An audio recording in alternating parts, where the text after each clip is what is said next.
In all of professional sports, but especially in the NBA, success does not happen overnight. Teams at the top are typically the ones that have properly developed talent, made smart decisions in the draft and free agency, and instilled patience into their plan in order to allow it to come fully into fruition. On the flip side though, the teams that find themselves at the bottom of the standings for extended periods of time are typically the ones who mishandle their young promising players, don't develop them in the right ways, and lack the patience required for success to come about. This all ties into the topic of today's video, where we'll be discussing the Charlotte Hornets and LaMelo Ball, and why I believe they're moving in the wrong direction right now if they want to eventually take the leap out of mediocrity in the future. We'll get into all of my reasons for why, along with the circumstances and examples that support these claims, but before we start, it turns out about 67% of you watching right now aren't even subscribed to the channel, so please, if you enjoy the content, consider hitting the subscribe button, as not only does it help out a ton, but I would also very much appreciate it. Also, while you're at it, hit me with a follow on Instagram at hoopsreference. I just unprivated my page and am planning on being more active over there, so go check that out as well. Now with that being said, let's begin.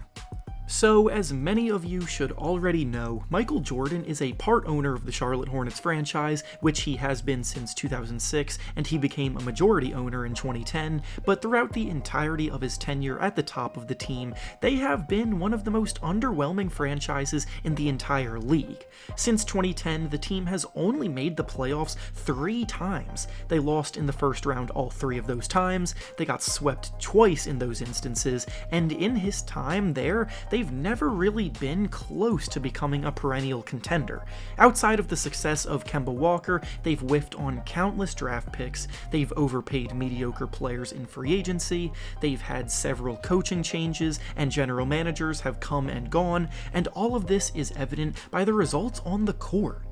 In this year's draft, they, for the first time in a while, actually came out well, having brought in a player in LaMelo Ball that actually has tremendous potential as a playmaker, shot creator, and overall offensive player. Yes, he is still very young and inexperienced, with a raw skill set that still has a long way to go before it's fully honed and maximized, but nonetheless, early on this season, he's been playing some pretty good basketball, all things considered. LaMelo has been in the public eye since he was 14 years old because of the hype he, his brothers, and his dad had built so early on coming through the ranks, and after being seen as someone by many who wasn't worth the hype, he's done an amazing job proving people wrong and working hard enough to win over NBA scouts and get selected in the top 3 of the draft.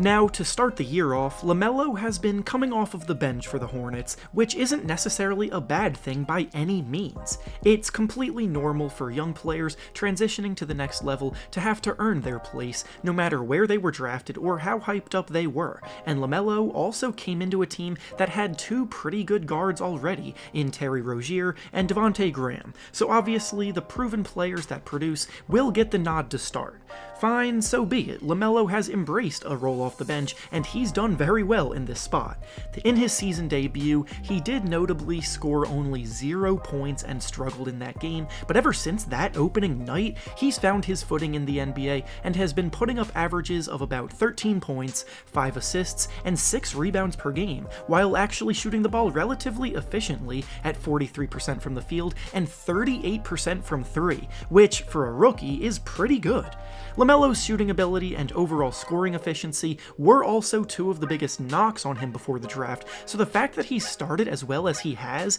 in this regard is huge for his development. He's been taking guys off the dribble, confidently pulling up from 3, getting to the basket and finishing around the rim, and most of all, he's done an excellent job making plays for the players around him, as that was seen as his best attribute as a prospect, and so far that's living up to the hype. In this time, the Hornets have a losing record of 3 wins and 5 losses, and while it is still very early in the season, I just don't see them as a playoff threat. There are a lot of talented teams in the Eastern Conference this year, more so than in years past, and realistically, the Hornets' focus should be on the future, and LaMelo should be at the head of that future. On top of all of this, starter Devonte Graham has struggled mightily so far this season, which brings us to the main point of the video that I wanted to talk about. Teams that are stuck in the limbo zone of mediocrity need to give their young potential stars the chance to shine, and the sooner they allow them to do this, the better it will be for their careers down the line. LaMelo Ball needs to be put in the starting lineup, not only because of the fact that he's a hyped up draft pick, but he's also outplaying the player ahead of him right now in the lineup. For reference, Devonte Graham is currently only averaging 10 points and 6 assists per game, while shooting the ball an abysmal 26% from the field and 32% from 3. His shot just has not been falling at all so far, and I realize that he's on the last year of his contract this year, and the Hornets want to be loyal to him in order to help him get a big contract in free agency next summer, but in all honesty, moving him into the sixth man role and moving LaMelo Ball into the starting lineup could end up being the best thing for everybody.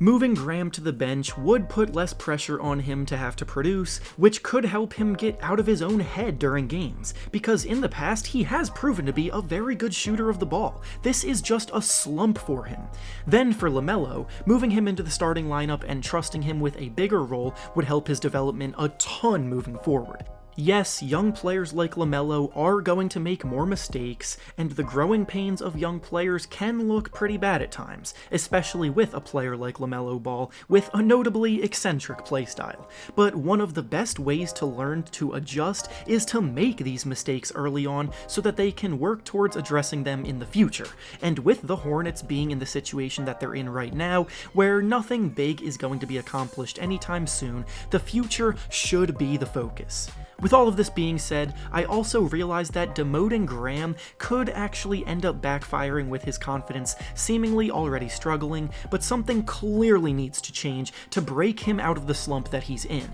And again, as I mentioned before, he only has 1 year left on his contract right now. He very well might not even be a part of the team moving forward, which should be even more motivation to shift more towards catering to LaMelo Ball and his development.